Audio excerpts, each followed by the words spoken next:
sa likod sa atong pagbuhat o mga nindot, mga ka-Oynation ng mga video content, no, mga educational video, na jud gihapon na sila na atong mga basher, no. Kaya ang pagbuhat sa atong video mga ka-Oynation, di jud siya lalim. Mga content creator kahibaw-an na, no. Sa kuha, sa akong ginabuhat sa akong mga video, taas kay nga proseso, no. From research, pag-shoot, pag-record, globos na tanan ang pag-edit, no. Taas kayong time ang kanang gitawag na pag-edit sa atong mga video. Pangutana ron nganong ginabuhat man nato na, no.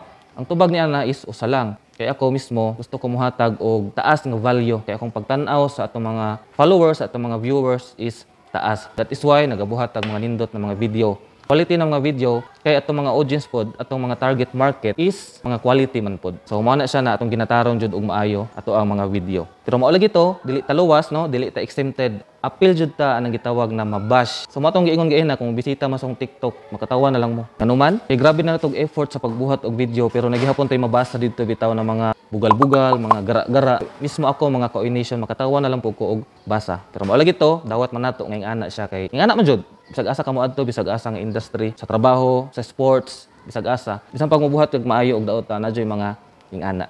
And for me, nay duha ka klase ng mga basher mga ka-Oynation. Number 1, kanang mga basher nga naa sa taas daan, no? Pagtan-aw nila nga nay usa sa ubos nga medyo muangat, ila nang ginabash pod para maubos og balik. Mo nay permero.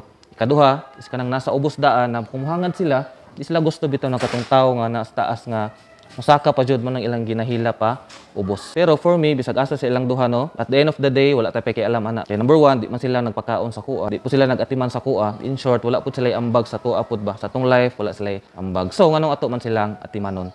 So manang ikaw kung gusto ka mahimong video content creator pohon, is imo nang ibutang sa imong hunahon kasing-kasing daan nga normal jud na sila ingana na mga tao. Na jud gitawag na mga basher. So ayaw kahadlo kung gusto ka mahimong video content creator, no. Labi na karon, no, kabantay ka mga ka-Oynation, no. Nga mo scroll ka sa mga social media like Facebook and TikTok, no, labi na sa Facebook pod, no. Kita jud ka ana bisag kinsa na lang jud in taon ang nagabuhat og video bisag unsa na lang ng mga content, mga kailan nimo. Shock na lang ko, oy, nag-video naman siya. Apil na ko ana mga ka-Oynation, no. Kita mo jud siguro ka nga nag-video na ta. Pero sa una ta ani wala pay COVID nagbuhat na tag mga video content. So ang pangutana ron nganong daghanon po yung naga-video karon tungod sa gitawag nga monetization. So ikaw na sa Facebook ron, padayon na lang bahalag iwit na kaayo. But my advice is dito ka sa TikTok, no, sama sa atong ginabuhat. So kung yung bisitaon sa atong TikTok, no, medyo established na pod kay naghulata sa kanang gitawag nga monetization nila sa TikTok. Pareha sa YouTube na naay kwarta, kairan ka sa TikTok depende sa views nga imong makuha sa imong pag-create og mga video. So karon wala pa na siya but ilang balita is coming na sa Philippines. Kaya nang monetization bitaw per view sa imong mga video. So mo to ikaw pagsugod na og pagbuhat og mga video